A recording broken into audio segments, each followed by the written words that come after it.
Today we're going to jump into the story of Gideon, and we're going to do a deep dive and really try to understand like who this guy was, what we can learn from his life, his battles, his leadership, all of that. A fascinating story, and it has a lot of spiritual lessons for us today, Yeah. thousands of years later. So why don't we just jump right in? Yeah, let's do it. So the story starts with Israel, Okay. and they're facing oppression from the Midianites. Yes, they are. And it's bad. Yeah. Like they're hiding, they're living in fear, they're like in caves and mountains. Yeah, they're driven to desperation. Yeah. It's really a picture of just like depletion and scarcity and fear. It really is. And I think the text really emphasizes that, so that when Gideon comes on the scene, you really understand the contrast. Yeah. Because we're introduced to Gideon, and he's this seemingly insignificant man. He's from the smallest clan in his tribe. He's the least in his family. Okay. And he's threshing wheat in a wine press. In a wine press. Yeah. Can you imagine? What? Why would he be doing that? Well, he's hiding from the Midianites because he doesn't want them to see him and take his grain. Oh, okay. So that's like a really vivid image, I think, of the state of Israel at that time. Yeah, like if you have to go to those lengths to like protect your livelihood, your food. Exactly. Yeah, that's rough. Yeah. And it's in this setting that an angel appears to Gideon, and the angel calls him a mighty warrior. Mighty warrior. Right? Wait, hold on. The guy's hiding in a wine press. I know. He's afraid. And an angel calls him a mighty warrior. It's almost comical, but I think it really speaks to the way that God sees us, right? Yeah. He doesn't see us as we see ourselves. He sees our potential, our future. That's true. Even when we can only see our present circumstances. So like God already has this plan for Gideon to be this leader, even though like, it's not evident to anyone at this point. Not at all. Wow. In fact, it's not even evident to Gideon. Okay. Because even after the angel appears, he's filled with doubt. He questions God. He even asks for a sign using a fleece. Oh, yeah, the fleece? Yeah, remember that. He puts out a fleece overnight and asks God to make it wet with dew while the ground stays dry. And then he even reverses it. He does. He does. He says, okay, God, now make the fleece dry and the ground wet. Why all the back and forth? Like, why the doubt? I think it makes Gideon relatable, don't you think? Yeah. He's not this superhuman figure who just blindly obeys. He's wrestling with his calling. Yeah. He's trying to make sense of it. Yeah. And I think a lot of people listening can relate to that because, I mean, who hasn't felt a little unsure when they sense God calling them to something? Absolutely. I think it's a normal human response. We want confirmation. We want reassurance. Yeah. We want to be sure we're hearing God correctly and that we're not, just making things up. Exactly. And that's why I think it's so significant that even though Gideon doubts, even though he asks for signs, God still chooses him. Yeah. God honors his request. Wow. And he gives him the reassurance he needs. So it's not like God punishes him for having these doubts. No, not at all. I think it shows God's patience and his willingness to meet us where we are. So Gideon is like chosen, but he still has these doubts. Right. But God's still working with him. Exactly. And then what happens? Like, how does this all play out? Well, before the big battle against the Midianites, Gideon does something pretty bold. Okay. He tears down his father's altar to Baal. What? Why would he do that? Well, Baal was a Canaanite god, and this act was a huge statement.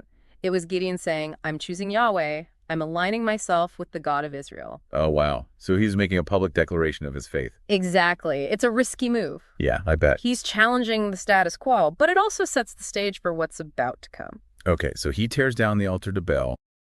And then the Midianites and their allies, they hear about this and they gather this massive army. Okay. And they come to attack Israel. Oh, wow. So things are about to get real. They are. This is where the story takes kind of like a dramatic turn, right? This is where we see the Spirit of the Lord coming upon Gideon. Okay. It's like this empowerment, this special anointing for the task ahead. Okay, but I thought you said the Midianites had like a huge army. Like, how is Gideon supposed to fight them? Well, that's where things get even more interesting. God tells Gideon to reduce the size of his army. Reduce it? But they're already outnumbered. I know, right? It doesn't make sense from a human perspective. First, God tells Gideon to send home anyone who's afraid. And then he uses this strange test with water to whittle down the army even further. Wait, what was the test with the water? So God tells Gideon to observe how the men drink from the spring. Okay. The ones who lap the water like a dog, keeping their eyes on their surroundings, those are the ones he chooses. So the ones who are like alert and cautious. Exactly. Those are the 300 men that Gideon takes into battle against the Midianites. 300 men against like, I'm assuming thousands. Yeah, probably tens of thousands. It seems crazy, right? It does seem a little crazy. But that's the point. God is showing that victory doesn't depend on human strength or numbers. It depends on him. It's that whole like, not by might nor by power, but by my spirit kind of thing. Exactly. It's a reminder that God can do the impossible even when we feel like we're completely outmatched. Okay, so Gideon has his 300 men. They're facing this massive Midianite army.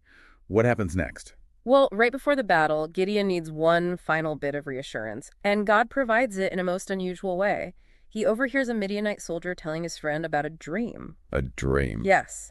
In the dream, a loaf of barley bread rolls into the Midianite camp and knocks over a tent. A loaf of bread knocks over a tent. Yeah. And the other soldier interprets the dream as a sign that Gideon is going to defeat them. Wow. So Gideon overhears this, and it's like this confirmation from God. Exactly. It's the boost he needs to move forward with confidence. And then what? What happens in the battle? It's an incredible victory. Gideon and his 300 men use these unconventional tactics, torches, trumpets, and jars to create chaos and confusion among the Midianites. The Midianites end up turning on each other in the darkness. It's a complete rout. Wow. So even though Gideon had all those doubts and needed reassurance along the way, God came through in a big way. He did, and that's what I love about the story. It shows us that even when we're afraid, even when we doubt, God can still use us to do amazing things. It's a powerful reminder that God's strength is made perfect in our weakness. Exactly. And that he can use the most unexpected means to accomplish his purposes. Absolutely, but the story doesn't end there. There's a whole other chapter that unfolds, one that perhaps reveals even more about Gideon's character than his triumphant victory over Midian. Okay, so we've seen Gideon at his bravest, leading with faith and courage. But what happens next? What challenges does he face after the victory? And what lessons can we learn from those experiences? We'll explore all of that in our next section. Stay tuned. It's going to be good. Okay, so we left off with Gideon. He's just won this amazing victory. Right. And the people want to make him king. They do. But he says no. He does. He's like, nah, the Lord will rule over you. It seems like a pretty humble response, right? Yeah, it does. Like he's acknowledging God's sovereignty. Yeah. But I don't know. I wonder, like reading between the lines a little bit. Yeah. If maybe there's also some, I don't know, maybe some fear there or some reluctance. Yeah, like maybe he wasn't quite ready to fully embrace the weight of leadership. Yeah, like the responsibility, the long-term commitment. Exactly. And I think that kind of sets the stage for what happens later. Because he doesn't exactly stay the humble farmer. No, he doesn't. He starts accumulating wealth. Right. He takes multiple wives, and then there's that whole thing with the ephod. Ah, the ephod. That's where things get really interesting. So for people who aren't familiar, what exactly is an ephod? Well, in the Old Testament, the ephod was a sacred garment worn by the high priest. Okay. It represented his role as a mediator between God and the people. Okay, so it's a pretty big deal. It is. And for Gideon to create one for himself, it's almost as if he's trying to take on that role. So it's like he's not king, but he's trying to set himself up as some kind of spiritual authority. It's possible. And I think it ties back to that earlier reluctance we talked about. Maybe he was looking for a way to have influence and power without all the burdens of kingship. But isn't it kind of ironic? Like he starts out with these seemingly pure motives, refusing the kingship, acknowledging God. Right. But then he ends up creating this object that becomes a source of idolatry for the Israelites. Yeah, it's a classic example of how even good intentions can go wrong when they're not fully surrendered to God. And it's like a cautionary tale. Right. Absolutely, because it shows how easily we can drift into self-exaltation, even when we start out wanting to honor God. It's like that slippery slope. Yeah, the subtle shift from God's glory to my glory. And I think that's something we all need to be aware of. Like, are we truly seeking God's will in everything we do? Right. Are our actions motivated by a desire to please him or to build our own little kingdoms? And Gideon's story doesn't end with the ephod, does it? I mean, there's the whole tragedy with his son, Abimelech. Yeah, that's the really heartbreaking part. He murders his brothers and declares himself king. Driven by ambition and a lust for power. And it just throws Israel into more chaos and bloodshed.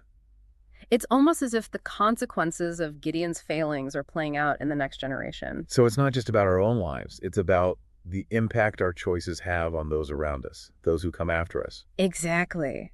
It makes you think about the legacy we're building, doesn't it? What kind of foundation are we laying for future Or are generations? we pointing them to God and His truth? Or are we leading them astray with our own self-centered pursuits? It's a question we all need to wrestle with. It's really interesting, right, how Gideon's story, even though it happened so long ago, Yeah. it still feels like so relevant today. It does. It Like we does. all struggle with those same feelings of inadequacy, the doubts. Felly.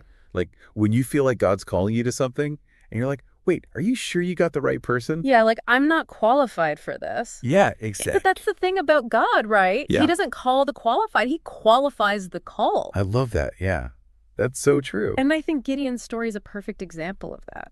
So it's like, even if we feel totally unprepared or we don't think we have the right skills or experience, God can still use us He can. He can. He just wants us to be willing to say yes. to be open, to be obedient. Exactly. It all starts with that willingness to step out in faith, even when we're afraid. Yeah, and sometimes those first steps are small. Like, remember how Gideon tore down that altar to Baal? Oh, yeah, that was a pivotal moment. It was like a declaration of war against the idols in his life. And I think that's something we can all relate to. Like, what are the altars in our own lives? Right. What are the things we're holding on to that are keeping us from fully experiencing God's best for us? It could be anything, right? Like maybe it's a bad habit, maybe it's a relationship that's not healthy. Or even just a way of thinking, a negative mindset that's holding us back. Yeah, or maybe it's like an obsession with work or achievement or material possessions. Those things can become idols too, right? Absolutely. Anything that we put before God, anything that we prioritize over Him, can become an altar that needs to be torn down. So how do we even start to identify those things? Like how do we know what our altars are? I think it starts with honesty. Like really taking an honest look at our lives, our hearts, our motivations. And being willing to ask ourselves some tough questions. Yeah, like what am I most passionate about? What do I spend most of my time and energy on? Are those things aligned with God's will for my life? It's like we need to step back and get some perspective because sometimes we can get so caught up in the day-to-day that we lose sight of the bigger picture. And that's where prayer comes in. Talking to God, asking Him to reveal those areas in our lives that need to be surrendered to Him. Yeah. And I think it's important to remember that this isn't just a one-time thing. It's an ongoing process. Absolutely. We're going to face temptations, we're going to make mistakes. But the key is to keep coming back to God, keep repenting, keep seeking His guidance. And to surround ourselves with people who will support us and encourage us along the way. Oh, that's so important. We need community. We need people who will challenge us, hold us accountable, and remind us of God's truth when we start to stray. Like Gideon had his 300 warriors, right? Exactly. We Yeah. all need our 300, those people who will stand with us, fight alongside us, and help us stay strong in the battle. And I think that's something that's so beautiful about the church. It's a place where we can find that kind of support and encouragement. It's a place where we can be real with each other, where we can admit our struggles and help each other grow in our faith. So even though Gideon's story have moments of like failure and tragedy, Right. I think it's ultimately a story of hope Yeah, it is. because it reminds us that God can use anyone, even those who are flawed and make mistakes. And it shows us that no matter how many times we fall, God's grace is always there to pick us back up. He never gives up on us. Never. And Yeah. He can use our weaknesses to display His strength. So if you're listening and you're feeling discouraged, like maybe you haven't lived up to your potential or you've made some bad choices, Yeah. remember Gideon. Yes, remember Gideon. Remember that God can still use you. Absolutely. Your story isn't over yet. God has a plan for your life, and it's a good plan. And it might not always look the way we expect. Right. But if we trust Him, if we surrender to His will, Yeah. He can do amazing things through us. Amazing things. And that's the beauty of walking with God, right? We never know what adventures He has in store for us. Well, it's been great exploring Gideon's story with you. Thanks for joining us. It's been a pleasure. And until next time, keep seeking, keep growing, and keep making a difference for God's glory.